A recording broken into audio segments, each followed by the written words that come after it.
Hey guys, let's check out our Awaretech MQ-99 Covert Pen Voice Recorder today. Starting with unboxing. It comes with a decent box inside the package, and there's really not much inside the pack. It's the actual device with some refills. So comes with the catalog, just a booklet to know a bit more about the features and stuff. There's a pair of refills which can easily be found in the market if you want to buy it from office work, and then the actual pen, which is just sitting nicely on the side of it. It's a very stylish pen, looks very fancy, but let's check out how it does the listening and how many hours and features does it provide us.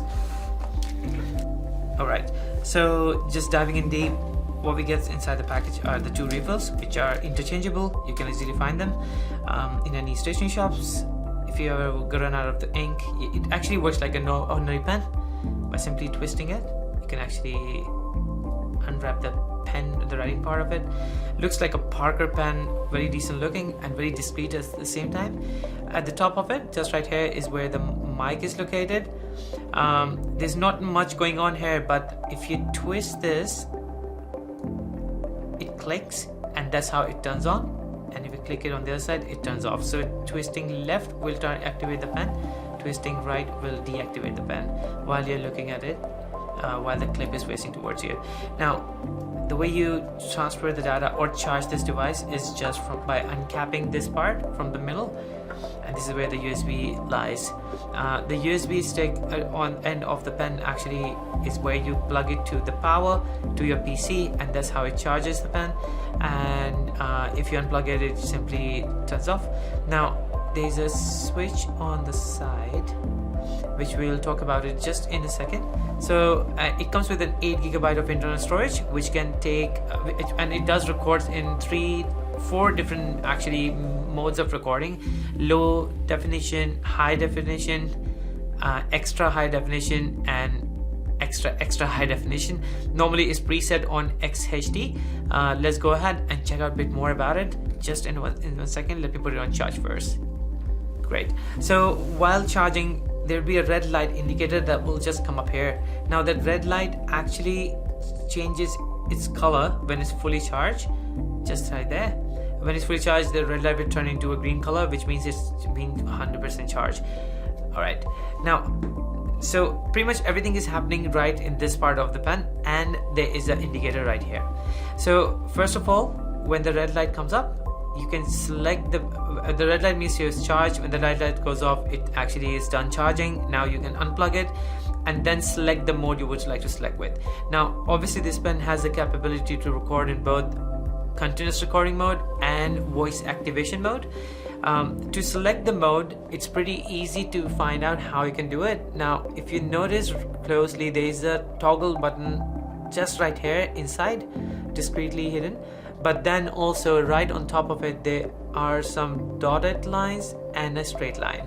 So when you actually toggle the switch, so if you switch this toggle button towards the straight line, just like that, it will go into continuous recording mode. That means that's the mode you have selected. So continuous recording mode, no matter what's happening, it will just record. If someone is speaking or not, or you just leave it on the table and it will just constantly record with the date and time on it.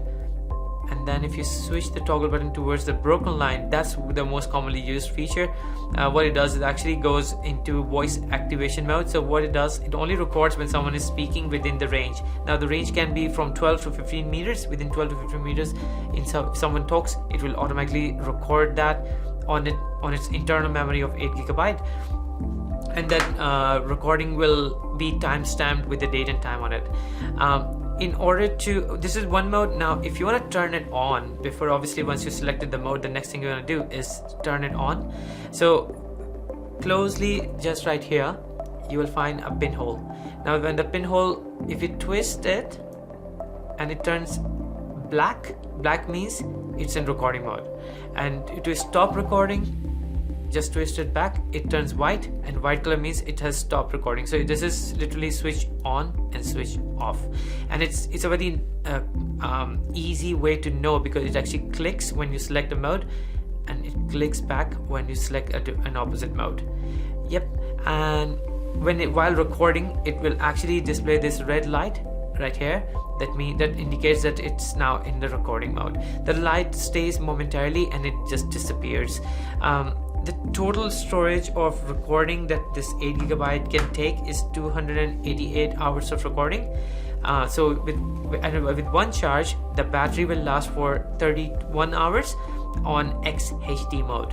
Now, the mode of recording and the quality of recording can be altered with the help of the setup, which we'll be providing by end of this video. You can simply plug it to your PC and make all those changes if you want to make those changes. In terms of the timestamp and the date and time, what you can do, it automatically picks up the date and time when you plug it to a PC based on, let's say if I'm in WA, you plug it in, you connect this device to my PC here, it automatically syncs the time accordingly, and it will actually give you the exact date and time. But if you're, let's say, going from one state to the other, the time zone is different there, it will automatically fix the time for you. That setup is available in our following minutes. Hi guys, this is just Biss here from the technical department, and I'm going to take you through a little bit of explanation on how to actually change the one-time setup and also the changes in quality that you can have in the Mimo MQ-99. So with this device, of course, once it's inserted into your computer, it'll pop up, of course, with just the drive file, just like a standard USB. You'll also have a voice, which when you get into, this is pretty much where all your recordings will be pasted. VOS just stands for the voice-activated recordings, of course, and standard recordings will pop up as just under a standard recording such as that. When you go back, the first thing we need to do is just double click on the timestamp v3 application button. This will pop up with a date and time configuration tool where you can change the voice activated recording level from all the way from -2 to +2. The higher up this goes, the more sensitivity you'll essentially have when it is in voice recording mode. And this is also, of course, where you can just change the quality from high quality to extra high quality. This also just, once you hit start, it'll timestamp the actual device itself, which means you'll have an accurate recording of whenever you want. So we just hit start. It'll make a date and timestamp file, which is pretty much just going to be your preferred settings. If you ever want to change it, all you need to do is delete this and restart the process. Alright, thank you so much guys for watching the video. If you have any questions, feel free to reach us out and we'll be happy to assist you. Thank you. Device at 1 meter. This is the device at 5 meters.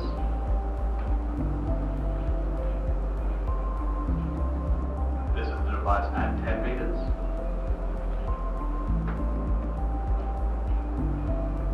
This is the device at